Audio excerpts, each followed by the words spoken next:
Hare Krishna, Krishna Krishna, Hare Hare, Hare Rama, Rama Rama, Hare Hare. Hare Krishna.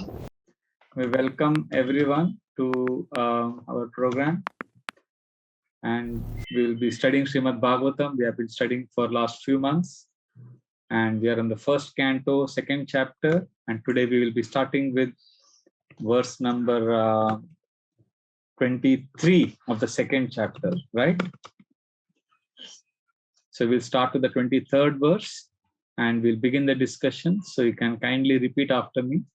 I hope you all have access to the Bhagavatam shloka. You have the book with you. So we'll start with the 23rd verse. So please repeat after me. Sattvam rajastamaiti prakriter gunaster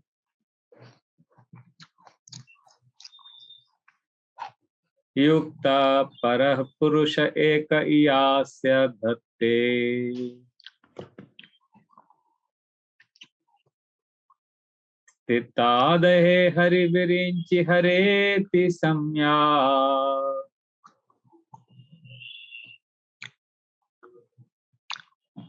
Shreyamsi tatra kalu satvatano nrunamsyu.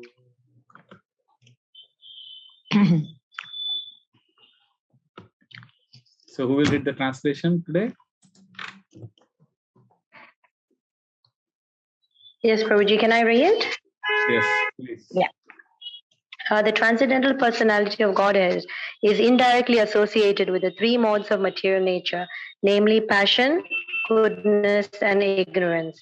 And just for the material world's creation, maintenance, and destruction, he accepts the three qualitative forms of Brahma, Vishnu, and Shiva.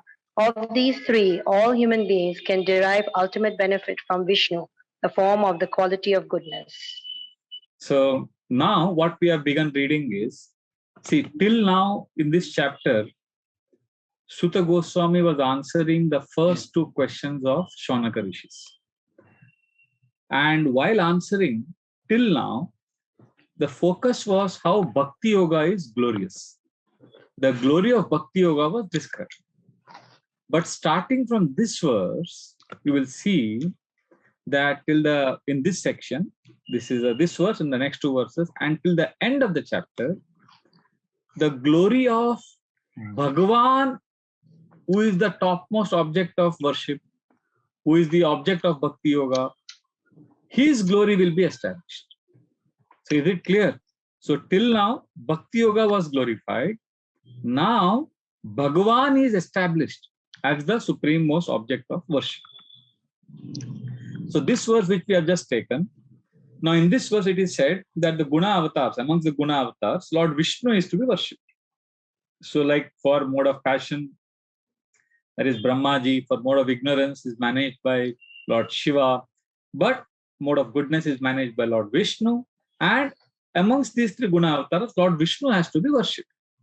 And in this verse, if you see in the translation also, very beautifully it is mentioned, how human beings, we will get maximum benefit if we worship Vishnu. And we have discussed already in the first few classes, or Srimad Bhagavatam is exclusively focusing on Vishnu, Krishna. So the agenda is very clear. It is glorification of Krishna. Now, although, now what we will do now is, because here established Krishna and Vishnu worship is established, we'll also chant the remaining two verses, which declares that Vishnu is to be worshipped. Now, to explain how Vishnu worship is good, because mode of goodness is good. Vishnu worship is good because mode of goodness is good. So to explain that, Suta Goswami will now give a beautiful example in this 24th verse. So if you chant this, you will understand how with an example he will explain why mode of goodness is good. And because mode of goodness is good, the Lord of mode of goodness, Vishnu, is good, and we have to worship just like we have to be in mode of goodness if you want to be peaceful. Similarly, if you want to make spiritual advancement, we have to worship the Lord of mode of goodness, which is Vishnu. That is the logic. So please repeat after me, text number 24.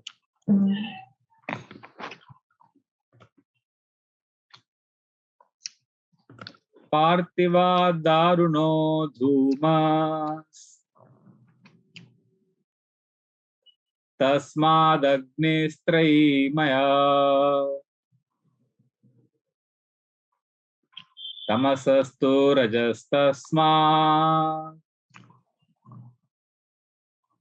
Sattvam yad Brahma darshanam.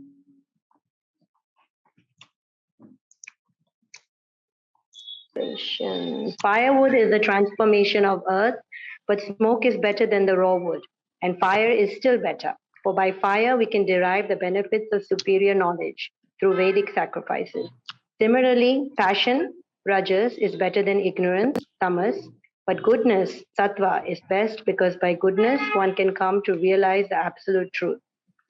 So now Sutta Goswami is giving an example to explain how mode of goodness is better than mode of passion and mode of ignorance.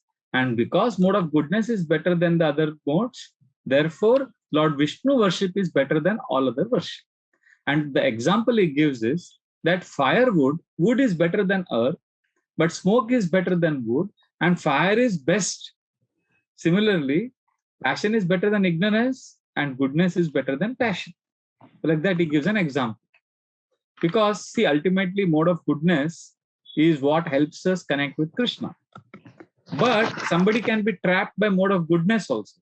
It is not necessary that we will get Krishna just because we are in mode of goodness. There are a lot of people who lead a very sattva guna life. They're very peaceful. They'll get up early in the morning. They will do yoga, and they will, they will be very nice. But it's not necessary that they will connect with Krishna. Just like, if you are in your house and you have to board a plane to go to, say, London.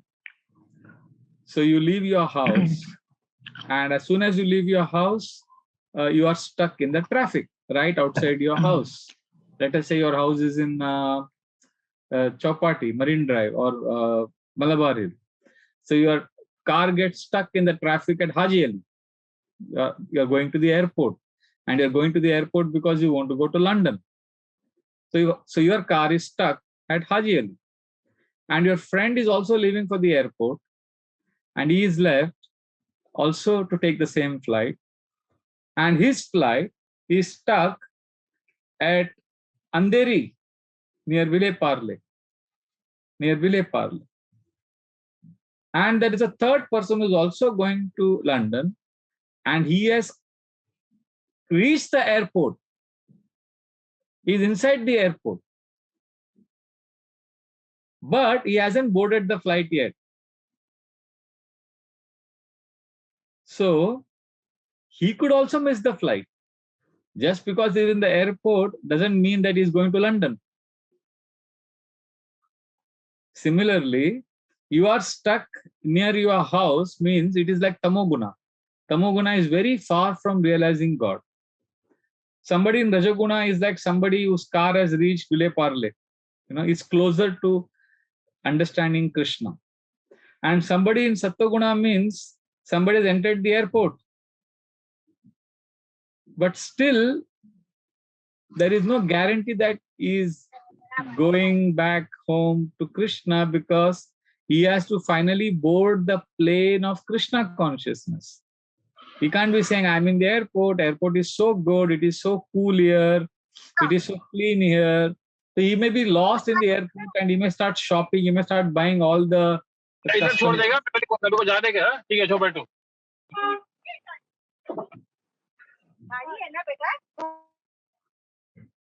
So somebody at the airport may be very excited, and he may think that, oh, this is so nice, there are so many goods you can buy, and there is duty free, and he's just roaming around there, and the announcement is made and he misses the flight.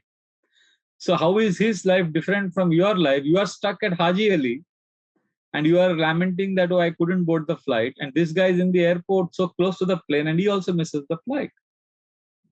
So ultimately, what is the point of being in the airport if you're not boarding the flight? Similarly, what is the point of being in goodness if we don't practice Krishna consciousness? But having said that, we also admit that the best chance for boarding the flight is when you're in the airport. I know some people, I'm being very frank, even if I have a if the reporting time in the airport is 2 p.m., I generally reach the airport by 12. I am very nervous. I like to go much in advance to the airport. So some people, they reach very early. So it is a fact that airport is the best chance to take the flight. Similarly, Sattva-guna is best. Because when we practice spiritual life, Krishna says in the Gita, Ashantasya kutaha sukham. If you are not peaceful, you cannot be spiritually happy. So peace is Sattva-guna, passion is Rajoguna, and madness, sleep, laziness, ignorance, that is Tamoguna. So for us, it is important that we practice a lifestyle which is centered on Sattva. Although Sattva is also a trap, but it is very good, because in a state of peace, we are receptive to Krishna consciousness. If somebody is disturbed, how will he chant? So please ask yourself, how is your lifestyle? Are you able to lead a peaceful life? And if no, then do whatever it takes to maintain some sanity. So let us read the first paragraph of this purport. Can you read? Mataji, you are reading the translation. You can also read the first paragraph.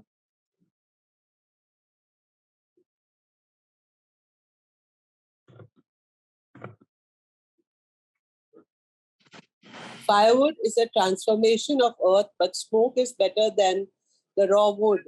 And fire is still better, for by fire we can drive. We already read the translation, Mataji. I'm sorry to interrupt you. Sorry, Prabhuji, network issue. We already read the translation. So what am I supposed to read, Prabhuji? I was saying we could read the first paragraph of the purport. Okay. As explained above, one can get release from the conditioned life of material existence by devotional service to the personality of Godhead.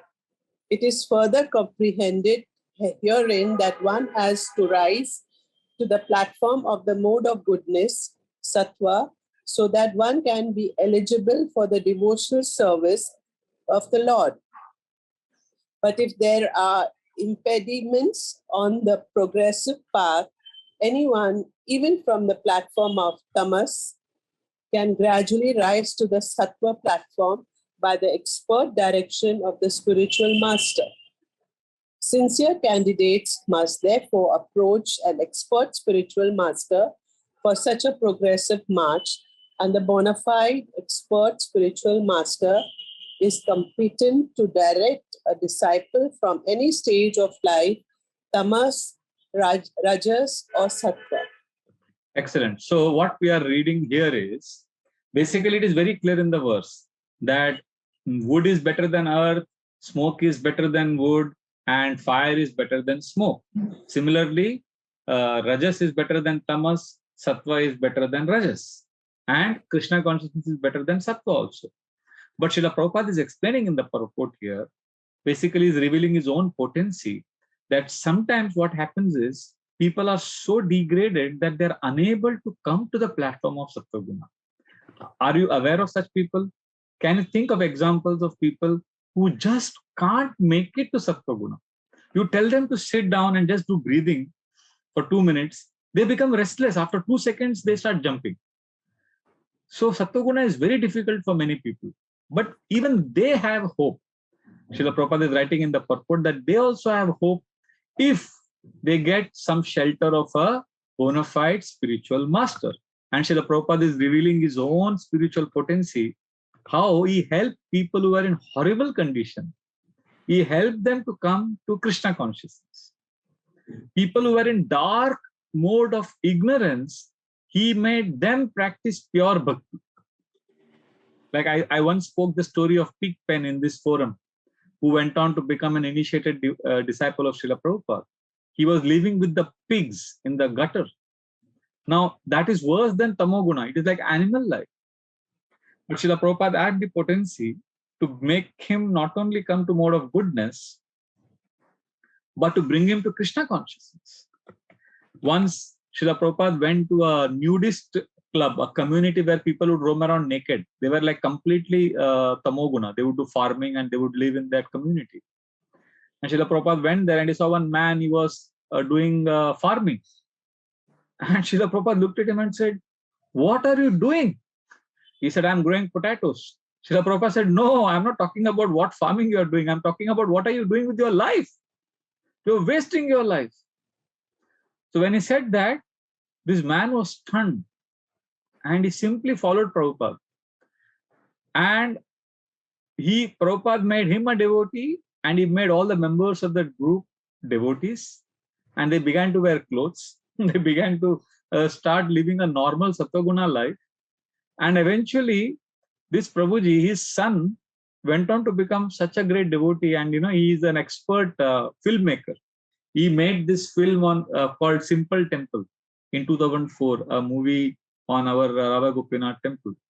And his whole family is devotees. So from 3 generations have become devotees because Srila Prabhupada had the ability to pick up somebody from Tamoguna and bring them to pure goodness.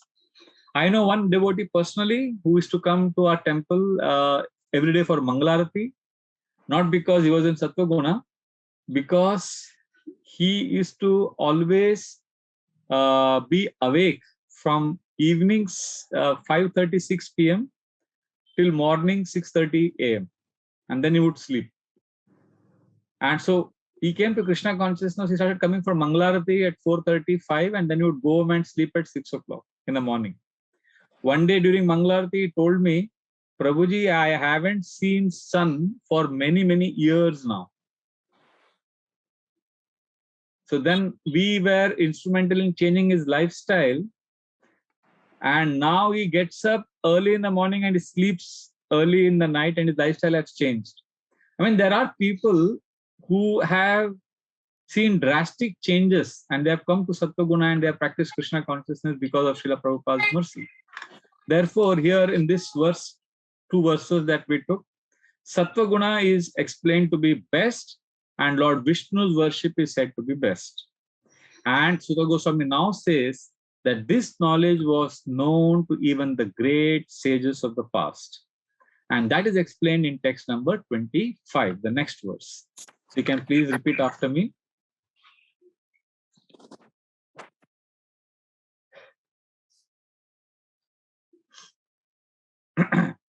Bejire munayo thagre Ejire munyo thagre Bhagavantam madokshajam Sattvam vishuddham kshemaya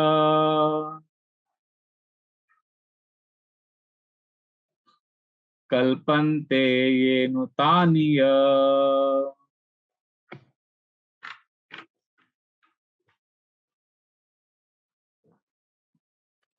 Previously, all the great sages rendered service unto the personality of Godhead due to his existence above the 3 modes of material nature.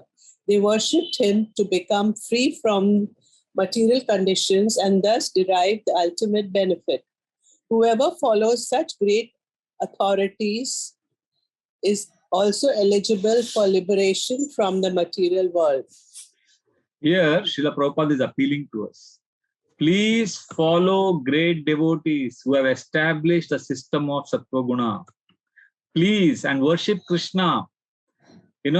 Basically both are needed. Don't think that only Sattva-guna is sufficient. Or don't think only Krishna worship is sufficient. We need both Sattva-guna and Krishna worship to sustain our bhakti practices. Both are needed. If you are only doing chanting but not practicing Sattva-guna, then you cannot sustain it. Because Rajas and Tamas are very powerful. They will drag us down.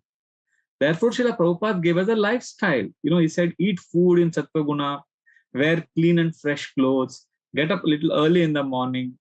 So this lifestyle of Sattva-guna is extremely important to balance it. Like, you see in traditional devotional communities, Grihasthas would have a very sattvic lifestyle.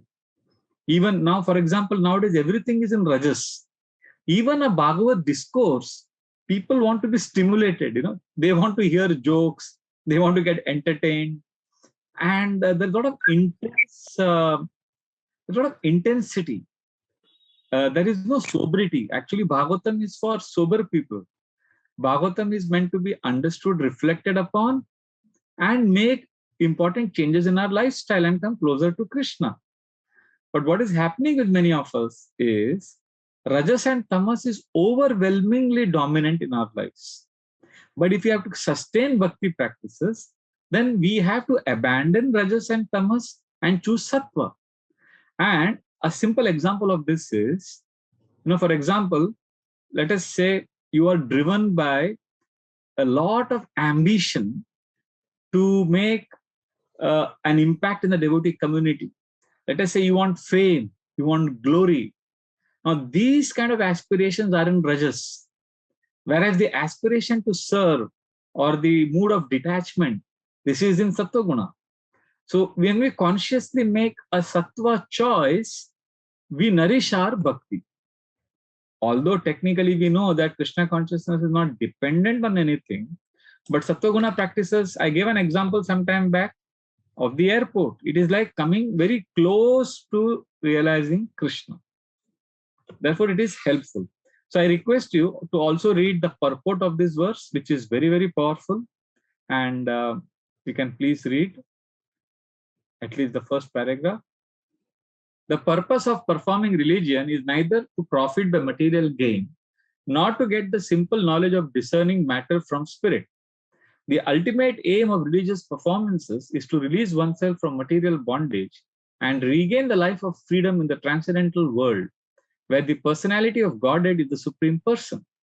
Laws of religion, therefore, are directly enacted by the personality of Godhead, and except for the Mahajanas or the authorized agents of the Lord, no one knows the purpose of religion.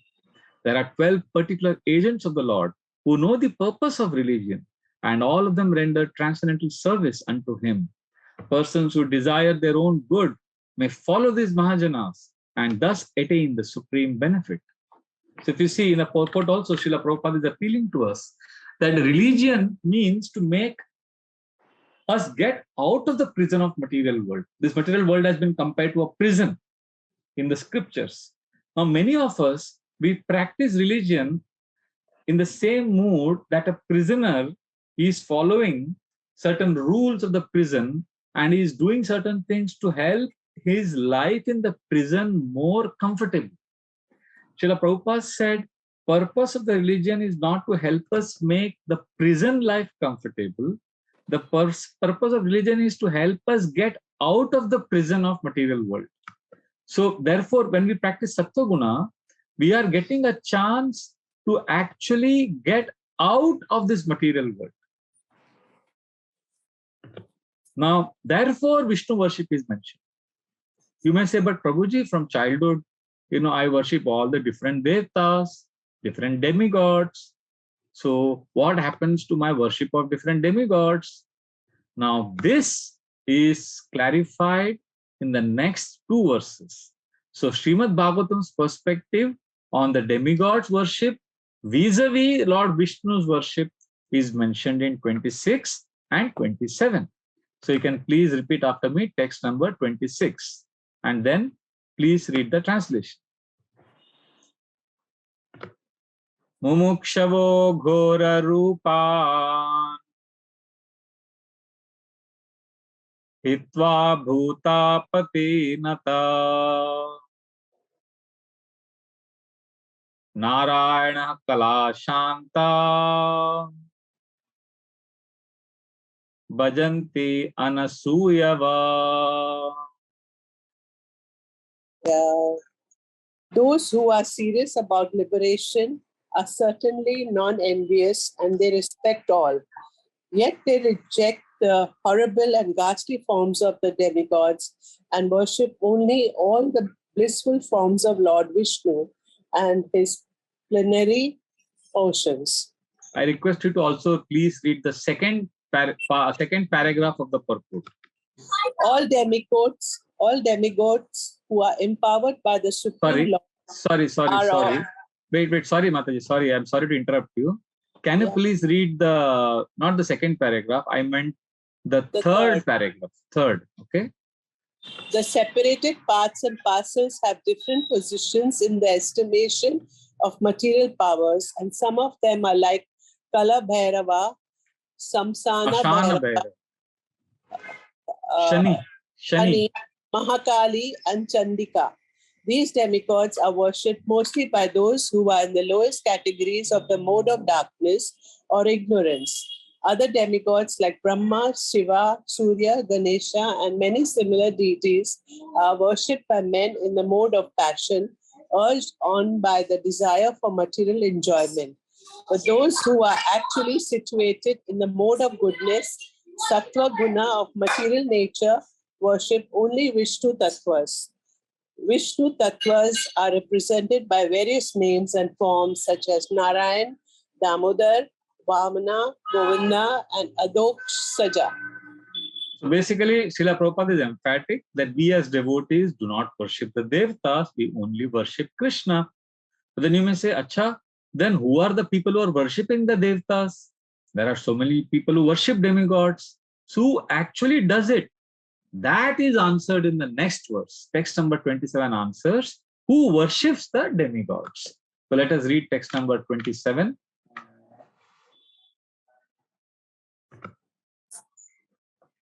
Rajastamaha prakritaya samashila bhajanti vai pitribhuta prajeshadim Shriyeshwarya Prajepsava.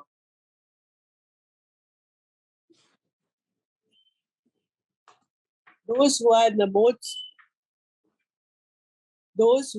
modes of passion and ignorance worship those in the same category, namely the forefathers, other living beings, and the demigods who are in charge of cosmic activities, for they are urged by a desire to be materially benefited with women, wealth, power, and progeny. So this so very, very clear, So what we are discussing so far is that, please don't get lost. It's a very important flow. We have been discussing the glory of Bhakti Yoga, and now we have started understanding the glory of the Bhagavan, who is worshipped through Bhakti Yoga. And while glorifying Bhagavan, Sutta Goswami is saying that we have to understand that there are three modes, and of the three modes, Sattva Guna is best.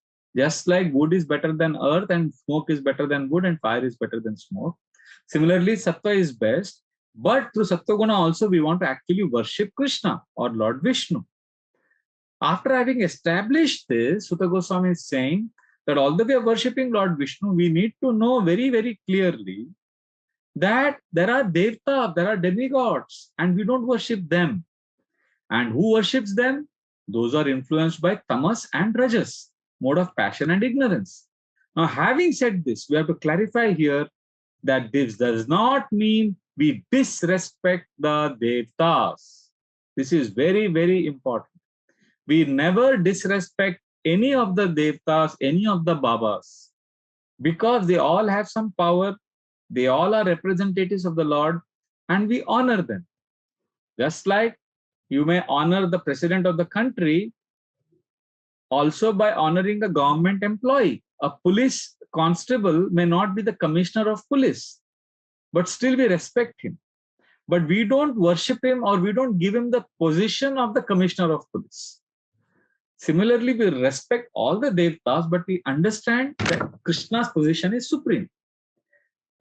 Once I remember Gaur Gopal Prabhu gave a very beautiful example to help me understand this position of Devtas and a devotee relationship with the Devtas. So he said, in a typical ancient traditional Indian joint family, when a girl gets married and she comes to this new house, there are many members in that family. There is her husband with whom she has primary relationship, and it is because of him that she has come to the family. But along with her husband, she is living with her father-in-law, mother-in-law, devar, and her husband's sister. So many people are there in that joint family. Now, she doesn't disrespect them. Now, also that doesn't mean they all are in the same position as her husband. She can't say all are same for me like my husband. No. Her husband is special because that's why she's come there. Now, that doesn't mean that, okay, my husband is most important for me, so I reject all of the others.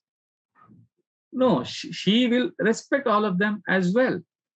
Similarly, when devotees, we understand that in the Vedic culture, when we become a devotee and we are accepting the Vedic path, it's like getting married and entering into a joint family. Where our husband, we are like that girl who has got married. And our husband, our Lord, our Pati Parameshwar is Krishna. Our primary relationship is with Krishna. Now, we don't reject, we don't disrespect the other members of the Vedic family. Ganesha, Shiva, Durga, Brahma, everyone we respect. At the same time, just like this girl who is married, she doesn't consider all the other members of the family as same as her husband. Similarly, we don't consider all the others as Pati Parameshwar. So this is the way we understand and we separate. So we respect. So therefore, Srila Prabhupada clarifies in the second paragraph of this purport. Well, I would like you to read this also, Mataji, where the paragraph begins with the words, for material enjoyment, there is no need to approach the demigods. That paragraph you can please read. For material enjoyment, there is no need to approach the demigods. The demigods are servants of the Lord. As such, they are duty bound to supply necessities of life in the form of water, light, air, etc. One should work hard and worship the Supreme Lord by the fruits of one's hard labor for existence. And that should be the motto of life. One should be careful to execute occupational service with faith in God in the proper way.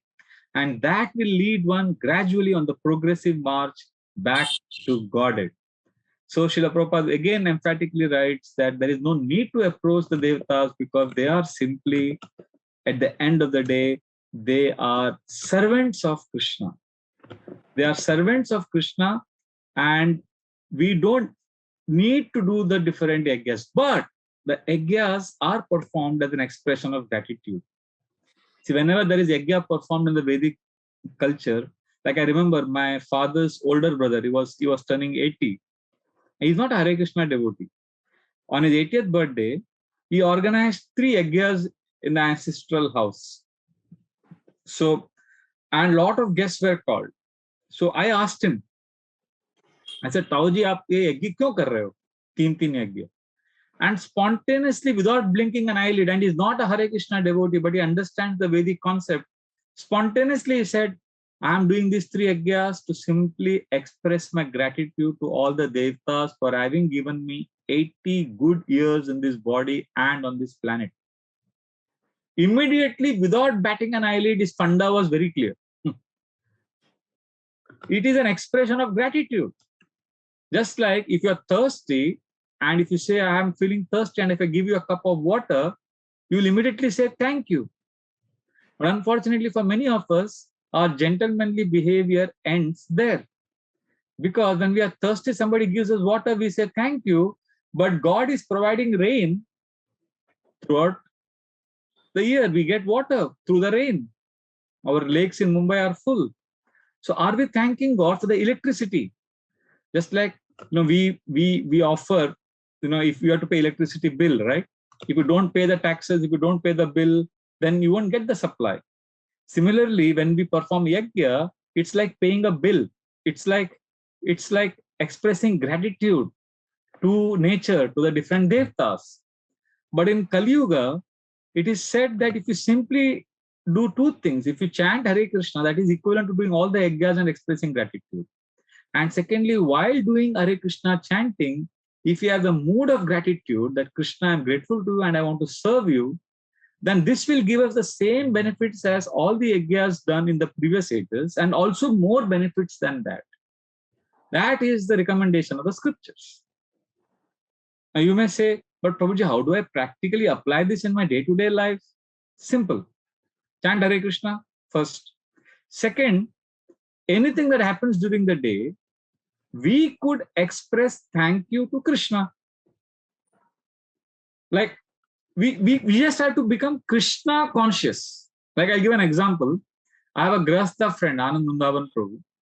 And one day we were sitting in his house and there was something, some devotee's birthday or something. He came there and he brought 2 nice pen sets and he wanted to gift it. So he gave me one and he gave one gift to Anand Vrindavan Prabhu. So I took it and put it in my bag because I was going to come back to temple. But Anand Vrindavan Prabhu was in his own house. So he also took that gift. And then we spoke for some time. And when the boy left, then I saw Anand Vrindavan Prabhu do something interesting. He took that gift pack of pen and they have a nice, beautiful altar in the home, at home. Altar where they have deities and they have nice photographs and nice altar. So he went and he kept that pen in the altar.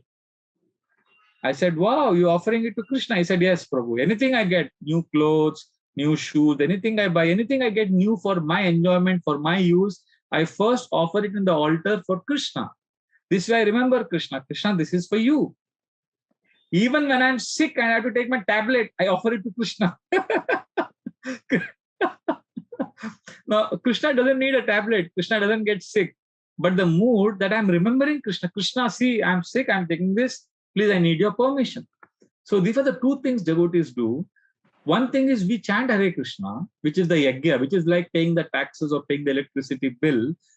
And secondly, while chanting Hare Krishna, we also remember Krishna and offer the fruits of our activities to Krishna. Basically, we are giving importance to Krishna in our day-to-day life. If we do that, then we are practicing the instructions given by Sutta Goswami in these verses. Is this clear so far? I hope all of you are clear about this. So this is very much practically applicable. But one may say, what is wrong with the Pitras, Devtas whom we worship? Because they are also worshipable and they are mentioned in the Vedas. So many Vedic texts mention that you should worship the Devtas and Pitras. So our answer is, Bhagavatam's answer is yes, they are mentioned in the Vedas, but we have to understand what is the ultimate recommendation or goal of the Vedas. And the ultimate goal of Vedas is explained in the next 2 verses of this chapter. I want all of you to read. These are the very beautiful verses which establishes the essence of all Vedas. This is text number 28 and 29. We will chant this. Please repeat after me. Vasudeva Paraveda, Vasudeva Paramakha, Vasudeva Parayoga, Vasudeva Parakriya, Vasudeva Param Jnanam, Vasudeva Param Tapa, Vasudeva Paro Dharmo, Vasudeva Paragati.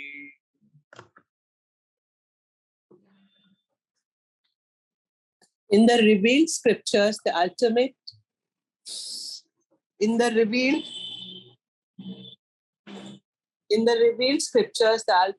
object of knowledge is Sri Krishna, the personality of Godhead. The purpose of performing sacrifice to please him, yoga, is for realizing him. All fruitive activities are ultimately rewarded by him only. He is supreme knowledge, and all severe austerities are performed to know him. Religion, dharma, is rendering loving service unto him. He is the supreme goal of life. Now, what we have read just now, these 2 verses are basically explaining, this is a build-up. Now, so far we have built it up nicely and we have come to the conclusion that ultimately just worship Krishna. Now, there is a simple way of translating these 2 shlokas in our day-to-day life. Now, if there is something we do, then we are applying. See, many times devotees say, Prabhu, Bhagavatam is one thing, but how to apply Bhagavatam in our day-to-day life? Now, how do we apply these 5-6 shlokas that we have read today in our day-to-day life? Now, that is very simple. What we need to do is, please ask this question, or not ask this question. We just have to connect to this goal or this focus, these 5 things. Okay. Am I pleasing you, Krishna, with this? So we want to please Krishna by our activities. Krishna, I want to remember you right now, or I want to remember you when I do this. Krishna, I want to please you. Krishna, I want to remember you. Krishna, I want to experience your presence in my life. Krishna, I want to serve you. Krishna, I want to share you with others. Krishna. So we want to please Krishna, we want to remember Krishna, we want to experience Krishna, we want to serve Krishna, we want to share Krishna with others. And when we do that, then we are being Krishna conscious. And that is the essence of our scriptures. So whenever you are confused, or whenever you are wondering what to do, how to do, you just have to ask this question. Is this activity I'm going to perform now, will this please Krishna? Like for example, the Bhagavatam class started at 8 o'clock. Before you're coming online, you could ask this question. What I'm going to do now, how can I please Krishna with this activity? How can I remember Krishna with this activity? How can I experience Krishna? So we will get an answer. Like for example, you have to do your morning yoga, you're doing exercise. When you're doing exercise, you can always ask this question. I'm doing this so that I'm healthy, and when I'm healthy, I can serve Krishna. So every activity can be connected to this. Pleasing, remembering, experiencing, serving, or sharing Krishna. And that way, the acronym, okay, who said this? Oh, very good. Acronym is PRESS. Yes. So we have to do this, because ultimately what is happening with us, why we suffer, why we are not in Sattva-guna all the time, why we are not in Sattva-guna is because of one very big problem. And that problem is common to all of us. And that is, we have many roles in our life. Some of us are mothers, we are wives, we are grandmothers, we are also managers. We have many roles. You may be a father, son, manager, like that. And so when you have many roles, and for each role, we have many goals. Right? So what happens is, our roles many times conflict with each other. And our goals also conflict. This is common problem. Everyone faces this. In fact, Arjuna went to such an extent of conflict between his goals, he didn't know whether to practice Kula Dharma or Kshatriya Dharma. His family tradition was saying, don't fight the war. His Kshatriya duty was saying, fight the war. So there are many roles, and the roles are conflicting. And when that conflict happens, we become panicky. And Arjuna started crying. Can you imagine? Arjuna actually broke down. Kshatriyas are great fighters. They never cry. Arjuna never lost a war in his life. He would never cry. Army soldiers, they don't sit and cry on the battlefield. They may celebrate victory, but they don't cry, because when you cry, you're exposing your weakness to the opponent. Like in a boxing match, when a boxer punches the opponent on the chin, and he won't wince in pain, because if he winces in pain, he knows that the opponent has seen that he's hurt here, so he has exposed his weakness, so then the opponent will hit there again. So a Kshatriya will not reveal his pain. And despite that, Bhagavad Gita says, Ashru Purna Kulekshanam, Arjuna was crying. That means life is so tough in this material world. Our roles and our goals, conflicting goals, can bring us down on our knees. We can become vulnerable. We can break down. Therefore, this is the formula. We need to constantly connect with the ultimate goal. Okay, we have many roles. Each role has many goals. Just pause. You ask, what is the ultimate goal? Ultimate goal is, I want to please Krishna. I want to remember Krishna. So how can this activity help me remember Krishna best? And that's how we align our lives to a meaningful purpose. And that helps us connect. That helps us experience Krishna. Srila Prabhupada writes in a beautiful purport to Bhagavad Gita 2.66 verse, that all disturbance in life is because of want of an ultimate goal. When we don't have an ultimate purpose in life, we get disturbed. And Srila Prabhupada declares there that if you remember Krishna, he says, Krishna consciousness is a self-manifested peaceful condition. So if we have this one goal, Krishna, I love you. Krishna, I want to please you. Then automatically Krishna will guide us to do the right kind of things. So therefore, this means when chanting, we have to be present. Just when I'm, like, for example, you're attending Bhagavatam class now. When you're attending Bhagavatam class, just have to be with Krishna. Then rest of the day, see, when you're chanting, be with Krishna, then rest of the 23 hours, 22 hours, you are dealing with the material energy. And it's very difficult to remember Krishna, but at least when you are with Krishna physically in the form of chanting, we can remember Krishna. Then if we can remember Krishna when we are with him, then there is a good chance that we will also remember him when we are not with him. But when we are with Krishna in the form of Bhagavatam class and chanting, if we don't consciously remember him, then what is the guarantee that we will remember him when we are not with him? I hope what I'm saying makes sense. So therefore, these verses are revealing to us how to practice Krishna consciousness. And till now, Sutta Goswami has beautifully answered question 1 and 2 of Shaunaka Rishi, which was what is the essence of all scriptures and what is the ultimate good for all beings. Now, Sutta Goswami, before answering the third question, is going to answer the fourth question. It's not necessary that you should answer all the questions in serial order. That is modern day problem. Sutta Goswami has answered the first two questions. Now we will answer the fourth question. Now, the fourth question that Shaunaka Rishi had asked was about the Lord's Purusha avatars, the incarnations of the Lord who orchestrate material creation. He wanted to know that. So that will be answered now by Sutta Goswami from verses 30, 31, 32, and 33. And this will, now the fourth question, if you want to know more about the question, if you have forgotten it, of course I said, the question was, Shaunaka Rishi wanted to know about the Lord's Purusha avatars, the incarnations which are involved in material creation.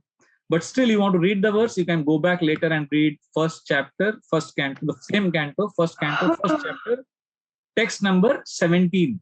That will give you the verse. So here, let us see how Sutta Goswami answers this question. He says, Lord Krishna manifests this beautiful material world by expanding into Purusha avatars. So text number 30 will answer this. So let us chant text number 30. Sa evedam sasarjagre Bhagavan Atma Mayaya Sad Asad Rupaya Chaso Gunamaya Guno Vibhu. In the beginning of the material creation, that absolute personality of Godhead, Vasudeva, in his transcendental position, created the energies of cause and effect by his own internal energy. So here, Sutta Goswami is talking about Karano Dakshai Vishnu. You see, there are two kinds of incarnations, Purusha avatars. First, all those incarnations which are in the spiritual world only. Then at a certain point of time, the incarnations are connected to the material world. So in the spiritual world, first there is Krishna. Krishna first expands as Balram. So from Balram, the Chaturvyuha comes. Vasudeva, Sankarshana, Pradyumna, and Aniruddha. And from Sankarshana comes Narayana, the four-handed Narayana form. From Narayan, the second quadruple expansion comes, the second expansion of the Chaturvyuha, which is again Vasudeva, Sankarsana, Pradyumna, Aniruddha. And from that Sankarshan of the second quadruple expansion comes Mahavishnu. So till Mahavishnu, whatever incarnations we have heard, Krishna, Balram, Sankarshan, Vasudeva, Pradyumna, Aniruddha, Narayan, then again Sankarshan, Vasudeva, Pradyumna, Aniruddha, then Mahavishnu, all of them are in the spiritual world. And this Mahavishnu, he is also known as Karano Dakshaya Vishnu. He is the main cause of all the incarnation that will happen in the material world. He is in the border of the spiritual world and the material world. And now from him, the expansion of the Lord in the material world will happen. And that is revealed in text number 31. So we can chant that as well.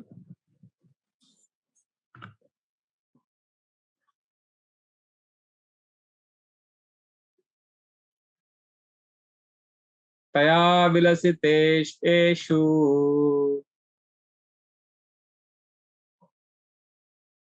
Guneshu Gunavaniva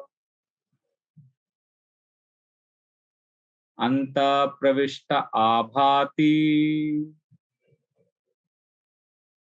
Vijnanena Vijrimbita.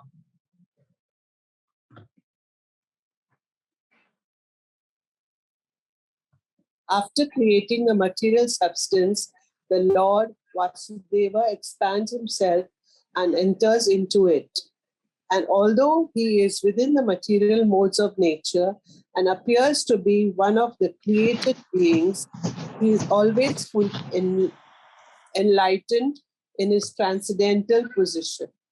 So this is referring to Garbhodakshaya Vishnu, who is the Vishnu. See, after Vishnu, Mahavishnu, Paramatma Vishnu is coming as an incarnation. And what Mahavishnu does, from his pores, millions of universes are created. And to each of these universes, this Vishnu expands as Garbhodakshaya Vishnu. He enters into each universe. And in each universe, he is lying on the Garbhodak ocean. And from his navel comes Lord Brahma. And from Garbhodakshaya Vishnu, who is the main incarnation for that one particular entire material universe, from Garbhodakshaya Vishnu, he expands into the hearts of all living entities. He enters as Shirodakshaya Vishnu, or the Paramatma, the super soul. This Lord Vishnu, all these incarnations, this verse is establishing clearly, he is not affected by three modes. We are all affected by Sattva, Rajas, and Tamas. Remember, we have discussed this. But Lord is not conditioned. Conditioned means, like for example, you are going in the car and there are speed breaks when you enter a school area or some important busy area. Speed breaks slow down. Similarly, we want to enjoy unlimitedly, but material energy imposes speed breaks. Material energy imposes restrictions because of the three modes. And because of that, we can't enjoy unlimitedly. And that is called conditioned life. So we're all conditioned. We can't enjoy. But when the Lord comes here, he is not conditioned. He doesn't have to go through the three modes affecting him. Like, for example, if Prime Minister comes here, if there is some disturbance going on for a long time, I've been seeing, Prabhu, can this be Rajpal Mataji, can you please mute once you complete your reading? Prabhuji, it's muted. I muted just now. Okay, thank you. So we will continue. So three modes are conditioning us, but the Lord is not conditioned. And because the Lord is not conditioned, he is beyond the three modes. And so if we take shelter of him, we will also become free from the three modes. Like I was giving the example of the Prime Minister. If Prime Minister Mr. Narendra Modi decides to come to Mumbai, and when you are traveling from, let's say, from South Bombay to Borivali, you will have to stop at many traffic signals. But if the Prime Minister comes here, none of the traffic signals work for him. Of course, unless he's in Punjab, of course. Punjab, we don't know what will happen in Punjab. But here in Mumbai, the Prime Minister is free. He can go anytime. Similarly, material world, there are a lot of, just like we have this traffic signal, similarly in this material world, there are three modes, Sattva, Rajas, and Tamas. These modes stop us. Material energy stops us from enjoying unlimitedly. But when the Lord comes, there is no restriction. He can come when he wants. He can leave when he wants. He doesn't have to. He comes by his own will. And then this personality, the Lord, as Shirodakshaya Vishnu, expands himself as a super soul. He enters into each one of our hearts as Paramatma. And how does he enter? What does he do? That we will discuss in our next class, which will be from the text number 32 onwards. So that we can take up next time. So today we have discussed from text number 23 to 31, isn't it? 23 we began today? Yes. Text number 23 to 31 is what we discussed today. 24. No, 23. Sattvam, Rajas, Tamas till 31. So this is our discussion for today, and we'll take it up. We'll take the next discussion from 32 onwards in the next class. So thank you very much for your kind attention. I'm very grateful to you. I hope the point is very clear. There are 3 modes, and of the 3 modes, Sattva-guna is best because Sattva-guna will help us sustain our devotional practices. And when we are practicing devotional service in Sattva-guna, we should be careful of avoiding worship of the demigods, although we don't disrespect the demigods. And then after all these discussions, then question 4 is now going to be answered by Sutta Goswami by saying how Lord expands himself into the material world through different incarnations.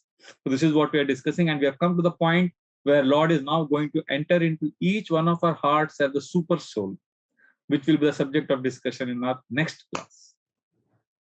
So thank you very much. Hare Krishna. Grantraj Srimad Bhagavatam ki jai. Srila Prabhupada ki jai. Prabhuji, Yeah. the expansion that is Sansara, Anirudh, they are all expansions of Balram, no? Yeah. Correct. That's what I mentioned also. Hare Krishna, Prabhuji. Hare Krishna. Prabhuji, I would like to understand how is that example that is there in the purport, No, but in the translation, but smoke is better than the raw wood. So what is this, Prabhuji? How do we understand smoke and raw wood? Like, what is it? We were doing this inauguration of this building in GEV last month. So we wanted to create fire for the yajna, but we wanted to create fire not from a matchstick. Like we wanted to do it the Vedic way. We wanted to create fire by burning the 2 arani woods.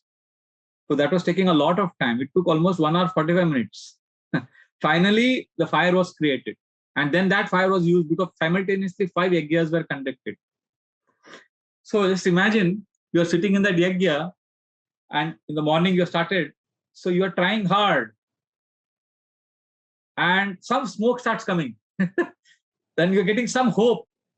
So that is better than simply having the firewood in your hand. But ultimately you don't want the smoke, you want the fire. Right? And earlier that wood is coming from earth, but that earth is useless. We want the wood, but wood is useless. But smoke is better than wood.